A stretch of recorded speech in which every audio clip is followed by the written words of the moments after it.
High voltage drama ચાલી રહ્યો છે। કલેક્ટર કચેરી પર સૌ કોઈની નજર મંડાયેલી છે કે કલેક્ટર તરફથી હવે શું નિર્ણય આવે છે, કારણ કે લેખિતમાં જ્યારે ઓર્ડર આવે ત્યારબાદ કોંગ્રેસ તરફથી આગળ કાયદાકીય પ્રક્રિયા હાથ ધરવામાં આવશે। નિલેશ કુંભાણીના 3 ટેકેદારો ગાયબ થયાની વાત વચ્ચે એક ટેકેદાર કુંભાણી સાથે હોવાની વાત પણ સામે આવી રહી છે। જોકે જે તમામ ટેકેદારો કુંભાણીના સગાવાલા છે એવું પણ જાણવા મળ્યું છે। જે સાયકલવાલા છે તેમણે કહ્યું છે કે કોઈને વિશ્વાસમાં લીધા વિના કાર્યવાહી થઈ।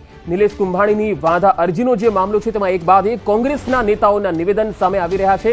સમગ્ર ઘટના માટે કુંભાણી જવાબદાર છે તેવું પણ સાયકલવાલાએ જણાવ્યું, કારણ કે ઉમેદવારની નૈતિક જવાબદારી છે તેના ટેકેદારોને સાચવવાની અથવા તો તેના ટેકેદારોની તમામ પ્રક્રિયા જે છે એ પૂરી કરવાની। આ વાત નૈસદ દેસાઈએ પણ કહી છે, પરંતુ હવે ટેકેદારો ગાયબ થઈ ગયા છે, કલેક્ટર કચેરીએ નથી દેખાઈ રહ્યા।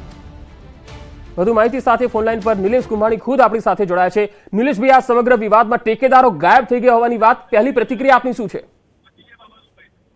ટેકેદારોને ગાયબ કરવામાં તમને તો ખ્યાલ છે કોણ ગાયબ કરે, કોણ ધાક ધમકી આપે। ટેકેદારો પોતે ત્યાં સહી કરી ગયા હોય, ટેકેદારો પોતે રેકોર્ડિંગ કરી ગયા હોય, અને ત્યારબાદ કોણ હારે આવી ટેકેદારોને કે અમારી સહી નથી।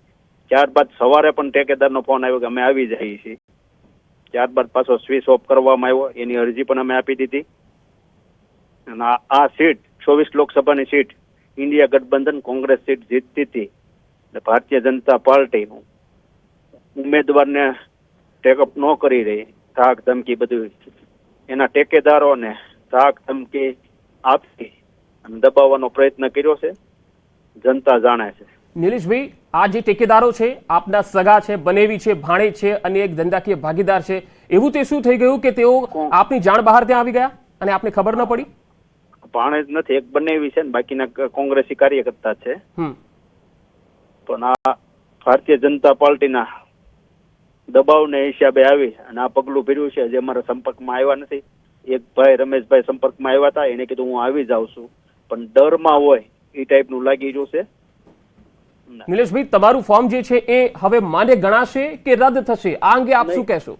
અમારું ફોર્મ રદ નહીં ગણાય, માન્ય ગણાશે। એનું કારણ છે પોતે સહી કરી ગયા, પોતેનું રેકોર્ડિંગ અમારા વકીલ ટીમ દ્વારા રજૂ કરવામાં આપ્યું છે, અને ન્યાયતંત્ર ઉપર, કલેક્ટર ઉપર અમને વિશ્વાસ છે। એટલે તમે ચૂંટણી તો લડશો ને? આ ચૂંટણી લડવાની જ છે ને, કેમ નહીં। હા, બીજી એક ખાસ વાત, નૈસદ દેસાઈએ કહ્યું છે, જે નવસારી કોંગ્રેસના જ ઉમેદવાર છે, તેમણે એવું કહ્યું છે કે ઉમેદવારની નૈતિક જવાબદારી છે ટેકેદારોને સાચવવાની। આ અંગે આપનું શું માનવું છે? આ ટેકેદારોને સાચવવી, પણ ધાક ધમકી દબાણ આવતું હોય એને હિસાબે ઉઠાવી જાય કોઈ, તો આપણને ખ્યાલ હોય। અમે અમારા પ્રોગ્રામમાં હતા, શક્તિસિંહ બાપુ અમારા આવ્યા હતા, એને લેવા ગયા હતા, અમારી સભા હતી, અમે સભામાં ગયા। અત્યારે ટેકેદારો નિલેશભાઈ તમારી સાથે છે, તમારી હાજરીમાં છે? એ ટેકેદારો અમારને એક ભાઈ આવી જવાના હતા, રમેશભાઈ કરીને, સવારમાં હું 9 વાગે આવી જાઉં, રાત્રે વાત થઈ। કોઈ દબાવમાં હોય એ ટાઈપની વાત થતી હતી અને આવવાની વાત હતી, પણ આ સીટ 100% કોંગ્રેસ જીતવાની છે। ન્યાયતંત્ર જો ન્યાય આપશે તો લોકોનો પ્રતિસાદ એવો છે, આ ખોટું થઈ રહ્યું છે। પણ નિલેશભાઈ, તમારી પર જ આક્ષેપ એવા થઈ રહ્યા છે કે પૈસા લઈને તમે ટેકેદારોને ગાયબ કરાવી દીધા। નહીં, એવું કોઈ આક્ષેપ નથી।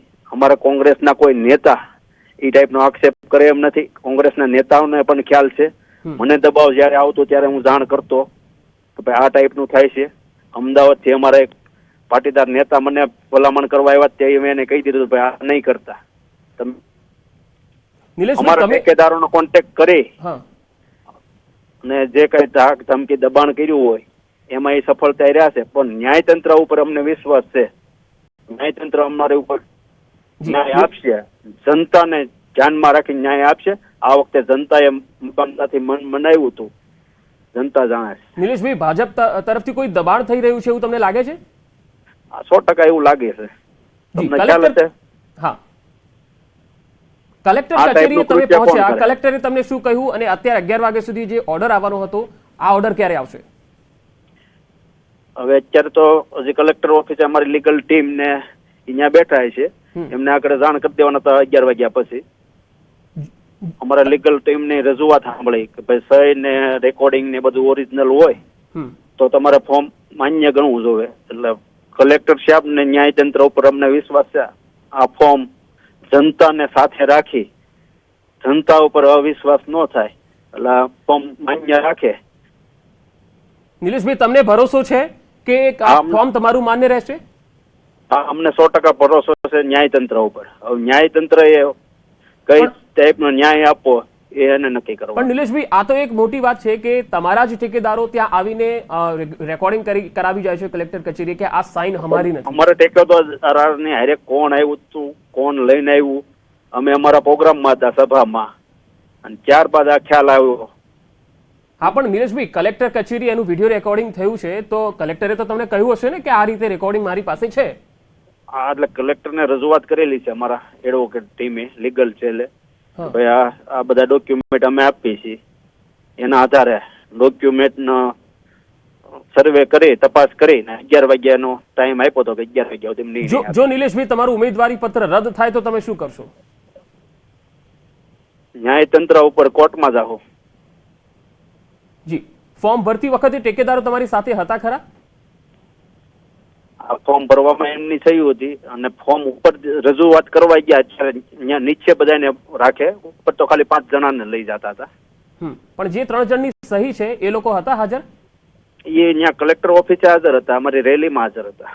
જી, આજે તમે જ્યારે કલેક્ટર કચેરી પહોંચ્યા ગઈકાલથી લઈને આજ સુધીમાં તમે કલેક્ટરને શું આપ્યું આ ત્રણેય ઠેકેદારોના સમર્થનમાં કે ભાઈ અમારી સાથે છે એવો કોઈ પુરાવો આપ્યો? આ પુરાવા એમની જે કેસેટો હોય, એમની સહીઓ હોય, એ બધા પુરાવા આપ્યા ને. તો નિલેશભાઈ, કાલે તો તમે એવું કહેતા હતા કે અપહરણ થયું છે, પછી એમાંથી ફેરવી તોડ્યું કે અપહરણ નથી થયું, તો આખરે થયું છે શું? હવે ત્યારે સંપર્ક વિહોણા છે, અપહરણ કરો કે ગુમ છે, એ બધું એક છે.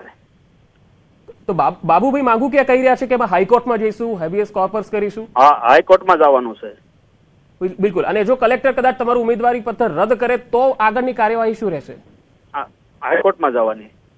બિલકુલ. એટલે આમાં તમારા ઉપર જે આક્ષેપ લાગી રહ્યા છે નિલેશભાઈ કે તમે પૈસા લઈને ઠેકેદારોને ગાયબ કરી દીધા છે, આ વિશે આપનું શું કહેવું છે? ના, મારે પૈસા લેવાનો, ઠેકેદારોને મારે ક્યાં ગાયબ કરવાની? પણ નૈસદ દેસાઈ તો એવું કહે છે કે ઉમેદવારની નૈતિક જવાબદારી છે ઠેકેદારોને સાચવવાની. ઠેકેદારોને સાચવવી, આ તો ખ્યાલ ન હોય ને ભારતીય જનતા પાર્ટી ઠેકેદારોને પણ ટેકો કરશે. પણ ભાજપ તો કહે છે કે અમારા ઉપર આક્ષેપો લગાવ્યા છે ખોટા છે. હવે તો કોણ લઈને આવ્યું હતું, એને કઈ રીતે શું આ બનાવ બન્યો? હવે અસલમ સાયકલ વાળા તો તમારા જ નેતા છે, તેઓ કહી રહ્યા છે આ છેલ્લી 24 કલાકમાં જે કંઈ પણ થઈ રહ્યું છે એમાં ઉમેદવારની જ આ નૈતિક જવાબદારી છે, એ માટે તમે અમારા નેતા દાખલા ઉપરથી કોઈ કહેતા હોય, કોંગ્રેસના નેતા મોટા, જે કઈ જાણ થતી હું ઉપર જાણ કરતો જ તો. નહીં, પણ અસલમ સાયકલ વાળા તો કોંગ્રેસના લીડર છે. હા, કોંગ્રેસના લીડર છે, અહીંના છે, ઉપર અમારે જે કઈ માહિતી હોય હું ઉપર શેર કરતો જ તો દર વખતે. તમે એવું પણ કીધું હતું કે એક અમદાવાદથી પાટીદાર નેતા આવ્યા હતા કહેવા, એ કોણ હતા? એમનું નામ નથી આપો, અમારા સિનિયર નેતાઓને નામ આપેલું છે. આ અમારી પાસે રજૂઆત માટે આવ્યા હતા, એને મેં ઠુકરાવી છે. એની પાછળ, અમારા ઠેકેદારોની પાછળ એમનો હાથ હોવો જોઈએ એવું મને લાગે છે. એટલે નિલેશભાઈ ભાજપના નેતા હતા, કોઈ ઓફર લઈને આવેલા?